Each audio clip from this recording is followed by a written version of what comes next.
Big boss Malayalam season 7 അവസാനിച്ച ശേഷവും നാടകീയ സംഭവങ്ങൾ.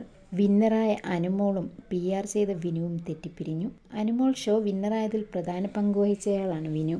എന്നാൽ ഷോ കഴിഞ്ഞ് ആഴ്ചകൾ പിന്നിടവേ ഇരുവർക്കുമിടയിൽ അസ്വാരസ്യങ്ങളുണ്ടായി. അനുമോളുടെ ബന്ധുക്കളിൽ നിന്നും സുഹൃത്തുക്കളിൽ നിന്നുമുള്ള സമ്മർദ്ദം കാരണം അനുമോളിൽ നിന്നും അകലം പാലിക്കുന്നു എന്നാണ് വിനു പറയുന്നത്.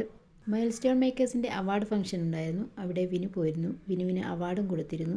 അവിടെ വെച്ച് ബിന്നിയെയും നൂബിനെയും കണ്ടപ്പോൾ ഞാനും എനിക്കൊപ്പമുള്ളവരും അനുമോളുമായി ബന്ധപ്പെട്ട് നിങ്ങൾക്കെതിരെ കമൻ്റ് ഇട്ടിട്ടില്ലെന്ന് വിനു അവരോട് പറഞ്ഞു.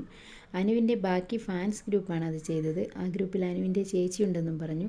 ഇതാണ് പ്രശ്നമായതെന്നാണ് പുറത്തു വന്ന ശബ്ദരേഖയിൽ പറയുന്നത്. അനുവിൻ്റെ ചേച്ചി ഇക്കാര്യം പറഞ്ഞു. ഇത് ചേച്ചിക്ക് വിഷമമുണ്ടാക്കി. ഇതോടെ അനുവും വിനുവും തമ്മിൽ സംസാരമായി. പരസ്പരം സോഷ്യൽ മീഡിയയിൽ ബ്ലോക്ക് ചെയ്തെന്നും ശബ്ദരേഖയിൽ പറയുന്നു. എന്നാൽ ബിന്നിയും നൂബിനും സൈബർ ആക്രമണത്തെക്കുറിച്ച് ചോദിച്ചപ്പോൾ വേറൊരു ഗ്രൂപ്പാണെന്നും ആ ഗ്രൂപ്പിനെക്കുറിച്ച് അനുമോളുടെ ചേച്ചിയോട് ചോദിക്കുമെന്നും മറുപടി നൽകിയാണ് വിനു പറയുന്നത്.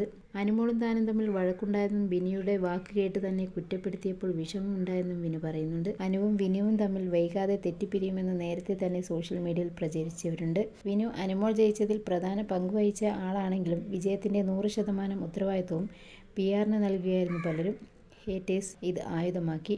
അനുമോൾ വിജയത്തിന് വിനു കാരണമായെങ്കിലും അല്ലെങ്കിലും വിനു ചർച്ചയിലേക്ക് വന്നത് അനുമോളുടെ വിജയത്തിൻ്റെ തിളക്കത്തിന് മങ്ങലേൽപ്പിച്ചു എന്നത് സത്യമാണ്. അനുമോൾ ബിഗ് ബോസ് വിന്നറാകാൻ അർഹതയില്ലെന്ന് വ്യാപകമായി കമൻറ്റുകൾ വന്നിരുന്നു. ബിഗ് ബോസ് മലയാളം സീസൺ 7 ചരിത്രത്തിൽ ആദ്യമായാണ് വിന്നർക്ക് ഇത്രയും നെഗറ്റീവ് കമൻറ്റുകൾ നേരിടേണ്ടി വന്നത്. വിന്നറായ ശേഷം അനുമോളിൽ നിന്ന് വിനു ചില സഹായങ്ങൾ പ്രതീക്ഷിച്ചിരുന്നെന്ന് വ്യക്തമാണ്.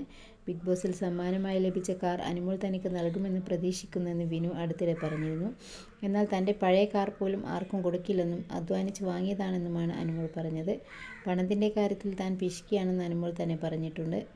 ബിന്നി അനുമോളോടുള്ള പ്രതികാരം കൃത്യമായി വീട്ടിയെന്ന് ഇപ്പോഴത്തെ സംഭവങ്ങളിൽ നിന്ന് വ്യക്തമാണ്. അനുമോളുടെ PR-ൽ നിന്നും ആരാധകരിൽ നിന്നും ഏറ്റവും കൂടുതൽ സൈബർ ആക്രമണം നേരിട്ടവരിൽ ഒരാളാണ് ബിന്നി സെബാസ്റ്റ്യൻ. ഇന്ന് ബിന്നിയുടെ ഇടപെടൽ തോളോട് തോൾ ചേർന്ന് നടന്ന അനുമോളെയും വിനുവിനെയും രണ്ട് വഴിക്കാക്കി.